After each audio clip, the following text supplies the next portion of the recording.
ಚಿತ್ರದುರ್ಗದಲ್ಲಿ ಒಳ ಮೀಸಲಾತಿ ವಿಚಾರ ಸಚಿವ ಎಚ್ ಆಂಜನೇಯರ ಹೇಳಿಕೆ.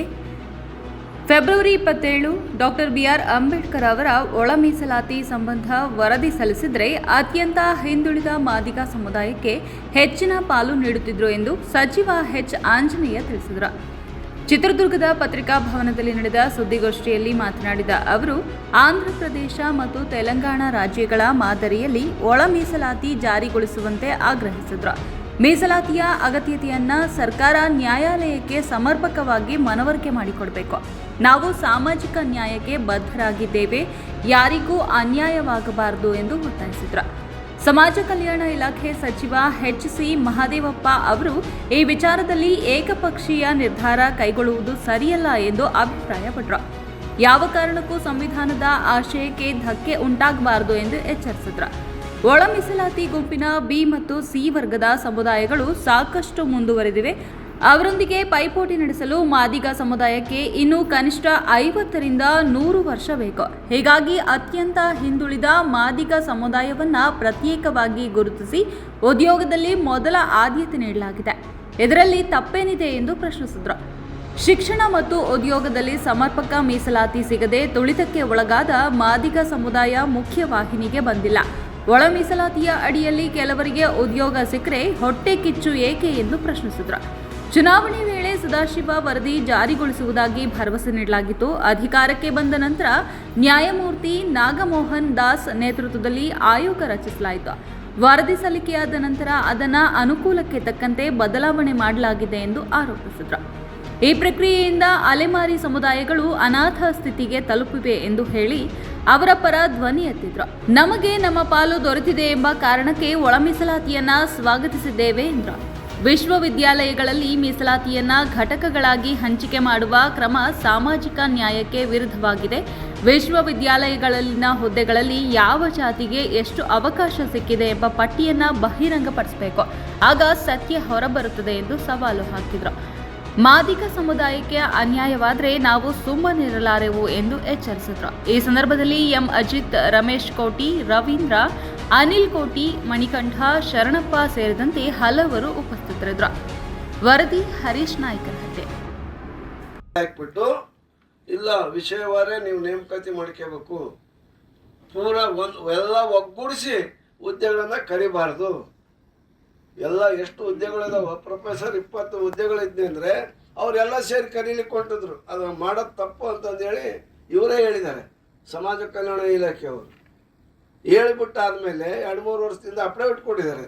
ಈಗ ಏನು ಮಾಡ್ತಾ ಇದಾರೆ ಅಂತಂದರೆ ಈ ಮಾದಿಗರಿಗೆ ಹೋಗ್ಬಿಡ್ತಲ್ಲ ಹುದ್ದೆಗಳು ಅನ್ನೋ ಕಾರಣಕ್ಕೋಸ್ಕರ ಅದನ್ನು ಮಾಡಿದ್ದಾರೆ. ಅದನ್ನು ಮಾಡೋದ್ರಿಂದ ಕೇವಲ ಬರೀ ಮಾದಿಗರಿಗೆ ಅನ್ಯಾಯ ಆಗಲ್ಲ, ವಲಯರಿಗೂ ಅನ್ಯಾಯ ಆಗುತ್ತೆ, ಈ ಬೋವಿ ಲಂಬಾಣಿಗಳಿಗೂ ಅನ್ಯಾಯ ಆಗುತ್ತೆ. ವಿಶೇಷವಾಗಿ ಪರಿಶಿಷ್ಟ ಪಂಗಡದ ವಾಲ್ಮೀಕಿ ಮತ್ತಿತರ ಸಮುದಾಯಗಳದವಲ್ಲ, ಎಸ್ ಟಿ ಪಂಗಡದಲ್ಲಿರ್ತಕ್ಕಂಥ ಸಮುದಾಯಗಳಿಗೂ ಕೂಡ ಅನ್ಯಾಯ ಆಗುತ್ತೆ. ಅದ್ರ ಬಗ್ಗೆ ಕ್ಲೀನಾಗಿ ನಮ್ಮ ಅಜಿತ್ ಹೇಳ್ತಾರೆ ಬೇಕಾದ್ರೆ ನಿಮಗೆ. ಅದರಿಂದ ನಾವು ಈಗ ಏನಿದೆಯಲ್ಲ ಇದು ಆಯಿತು. ಅದ್ರ ಜೊತೆಗೆ ಆಂಧ್ರ ತೆಲಂಗಾಣದ ಮಾದರಿಯಲ್ಲಿ ಈಗೇನು ನೀವು ಬಡ್ಜೆಟ್ ಮಾಡ್ತಾಯಿದ್ರಲ್ಲ ಮುಖ್ಯಮಂತ್ರಿಗಳೇ, ಆಂಧ್ರ ಮತ್ತು ತೆಲಂಗಾಣದಲ್ಲಿ ಮಾದರಿಯಲ್ಲಿ ನೀವು ಜಿಲ್ಲಾವಾರು ಜನಸಂಖ್ಯೆ ಆಧಾರದ ಮೇಲೆ ಒಳ ಮೀಸಲಾತಿ ಕೊಡಬೇಕು. ಇಲ್ಲಿ ಚಿತ್ರದುರ್ಗದಲ್ಲಿ ಸಿಂಹಪಾಲು ಮಾದಿಗರಿದ್ದಾರೆ. ಮಾದಿಗರಿಗೆ ಎಷ್ಟು ಸಿಗ್ಬೇಕಂದ್ರೆ 90% ಸಿಗಬೇಕು, ನಾವು ಒಂದು 70% ಆದರೂ ಸಿಗಬೇಕು. ಇನ್ನೊಂದು 30% ವಲಯರು ಅಥವಾ ಲಂಬಾಣಿ ಬೋಯಿಗಳಿಗೆ ಈ ಥರ ಸಮುದಾಯ ಕೊಡಬೇಕು. ಅಲ್ಲಿ ಅದೇ ರೀತಿ ಮಾಡಿರೋದು. ಆಂಧ್ರ ತೆಲಂಗಾಣ ಏನು ಮಾಡಿದಾರೋ ಅದೇ ಮಾದರಿಯಲ್ಲಿ ಬರಬೇಕು. ಒಳ ಮೀಸಲಾತಿಯ ಅನುಷ್ಠಾನ ಇನ್ನೂ ಕೂಡ ಆಗ್ತಾ ಇಲ್ಲ. ಅವೈಜ್ಞಾನಿಕವಾಗಿ ತೆಗೆದುಕೊಂಡಿರ್ತಕ್ಕಂಥ ಒಂದು ತೀರ್ಮಾನದಿಂದ ಇವತ್ತು ಬೇರೆ ನಿರುದ್ಯೋಗಿ ಯುವಕರು ಎಲ್ಲರೂ ಕೂಡ ನಮ್ಮ ವಿರುದ್ಧ ತಿರುಗಿ ಬೀಳ್ತಾ ಇದ್ದಾರೆ. ಅದರಿಂದ ಕೋರ್ಟ್ನಲ್ಲಿರ್ತಕ್ಕಂಥ ಸ್ಟೇನ ವೆಕೇಟ್ ಮಾಡಿಸ್ಲಿಕ್ಕೆ ಇದನ್ನು ಮಾಡಬೇಕು. 50 ಲಿಮಿಟ್ ಇದೆಯಲ್ಲ, ಇಂದಿರಾ ಸಾಹನಿ ವಿಷಯದಲ್ಲಿ 50 ಮೀರಿ ನೇಮಕ ಆಗಿದೆ. ಇಂದಿರಾ ಸಾಹನಿ ಕೇಸಿನಲ್ಲಿ ಸುಪ್ರೀಂ ಕೋರ್ಟೇ ಹೇಳುತ್ತೆ ಒಂದು ಕಡೆಗೆ 50 ಮೀರಬಾರ್ದು. ಅಕಸ್ಮಾತ್ ವಿಶೇಷವಾಗಿ ಅಲ್ಲಿ ಬಡತನ ಇದ್ದು, ಜನಸಂಖ್ಯೆ ಜಾಸ್ತಿ ಇದ್ದು, ಅನಕ್ಷರತೆ ಕಾಡ್ತಾ ಇದ್ರೆ ಅಂಥ ಒಂದು ವಿಶೇಷ ಸಂದರ್ಭದಲ್ಲಿ ಮಾಡ್ಬೋದು ಅಂತಲೂ ಕೂಡ ಹೇಳಿದೆ. ಅದರಿಂದ ಕೋರ್ಟಿಗೆ ಮನವರಿಕೆ ಮಾಡಿ ಆ ಒಂದು ಆಗಿರ್ತಕ್ಕಂಥ ಸ್ಟೇನ ಇದನ್ನು ಮಾಡಬೇಕು. ಈಗೇನು ಈ ಹಿಂದೆ 15ರಿಂದ 17 ಎಸ್ ಸಿಗಳಿಗೆ ಕೊಡೋದು, 3ರಿಂದ 7 ಎಸ್ ಟಿಗಳಿಗೆ ಕೊಡಲಿಕ್ಕೆ ಏನು ಮಾಡಿದ್ರಲ್ಲ, ನಮ್ಮ ಜನಸಂಖ್ಯೆಗೆ ಅನುಗುಣವಾಗಿ 24% ಇದೆ, 1% ನಮ್ಮ ಜನಸಂಖ್ಯೆ ಆಧಾರದ ಮೇಲೆ ಉದ್ಯೋಗನೂ ಕೂಡ ತುಂಬಬೇಕು. ಈಗ ಪೊಲಿಟಿಕಲ್ ಆಗಿ ಕೊಟ್ಬಿಟ್ಟಿದ್ದಾರೆ ನೋಡಿ ಇವರೇ. ರಾಜಕೀಯವಾಗಿ ಈಗಾಗಲೇ ಪಾರ್ಲಿಮೆಂಟ್ನಲ್ಲಿ ಎಲ್ಲ ಜನಪ್ರತಿನಿಧಿಗಳ ಆಯ್ಕೆಯಲ್ಲಿ ನೀವು ಯಾಕೆ ಕೊಟ್ರಿ? ಹೆಂಗಾರು ಇದಕ್ಕೂ ಕೂಡ ಮಾನದಂಡ ಇಡಬೇಕಾಯ್ತಲ್ಲ.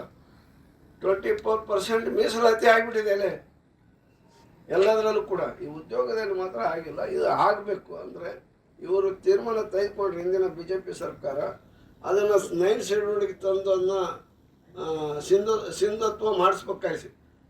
ಎಲ್ಲಿ ಪಾರ್ಲಿಮೆಂಟ್ನಲ್ಲೋ ಅಥವಾ ಇದರಲ್ಲಿ ಮಾಡಿಸ್ಲಿಲ್ಲ ಅವರು. ಈಗ ಅದನ್ನು ಯಾರೋ ಹೋಗ್ಬಿಟ್ಟು ಕೋರ್ಟಿಗೆ ಹೋಗಿ ಸ್ಟೇ ಕೊಟ್ಟಿದ್ದಾರೆ. ಅದರಿಂದ ಅಲ್ಲಿ ಹೋಗಿ ಇದನ್ನು ಸಮರ್ಥನೆ ಮಾಡಿಕೊಂಡು ಅದನ್ನು ವೆಕೇಟ್ ಮಾಡಿಸ್ತಕ್ಕಂಥ ಕೆಲಸನ ಈ ಸರ್ಕಾರ ಮಾಡಬೇಕು ಅಂತಂದೇಳಿ ನಾನು ಈ ಸಂದರ್ಭದಲ್ಲಿ ಮನೆಯನ್ನು ಆರ್ಡರ್ ಪ್ರಕಾರ ಯಾವ್ಯಾವ ಬಿಂದುಗಳು ಎಲ್ಲೆಲ್ಲಿ ನಿಂತಿದ್ದಾವೆ ಅಲ್ಲಿಂದ ಕಂಟಿನ್ಯೂ ಮಾಡಿ ಅಂತ. ಕೆಲವೊಂದು ಕಡೆ ಹೇಗ್ ಬರುತ್ತೆ, ಎಲ್ಲಿ ರೋಸ್ಟ್ ಸ್ಟಾರ್ಟ್ ಆಗಿಲ್ವೋ ಅಲ್ಲೆಲ್ಲ ಸ್ಟಾರ್ಟಿಂಗು SC ಹೇಗ್ ಬರುತ್ತೆ ಮೊದಲನೇ ಸೀಟು.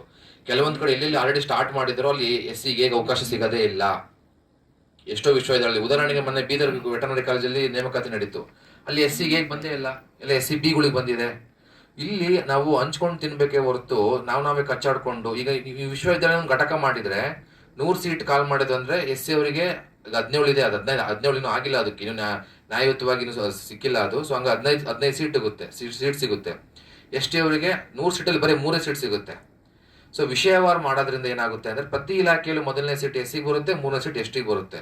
ಸೊ ಇವ್ರೇನ್ ಮಾಡ್ತಾ ಇದ್ದಾರೆ, SC ಹೇಗೆ ಎಲ್ಲಾ ಸೀಟ್ ಹೋಗ್ಬಿಡುತ್ತೆ ಅಂತ ಯಾರೋ ಬಂದು ಕಿವಿ ಚುಚ್ಚಿರೋದ್ರಿಂದ ಅವ್ರೇನು ಮಾಡಕ್ ಕೊಟ್ಟಿದ್ದಾರೆ, ಈಗ ವಿಶ್ವವಿದ್ಯಾಲಯದ ಘಟಕ ಮಾಡಿಬಿಟ್ಟು 15-3 ಹಂಚಿಬಿಡೋಣ ಅಂತ. ಸೊ ಇಲ್ಲಿ ನಾವೇ ಜಗಳಾಡ್ಕೊಂಡು SCಗೆ ಸೀಟು ಮತ್ತು ಇದ್ರ ಜೊತೆಗೆ ಪರಿಶಿಷ್ಟ ಪಂಗಡದವರಿಗೂ ಕೂಡ ರೀಸೆಂಟಾಗಿ ಆಗಿದೆ, ಏನು 3-7% ಅದರದ್ದು ಅವಕಾಶ ಅವರಿಗೆ ಸಿಕ್ಕೇ ಇಲ್ಲ ಪರಿಶಿಷ್ಟ ಪಂಗಡ ಜಾತಿಯವರಿಗೆ.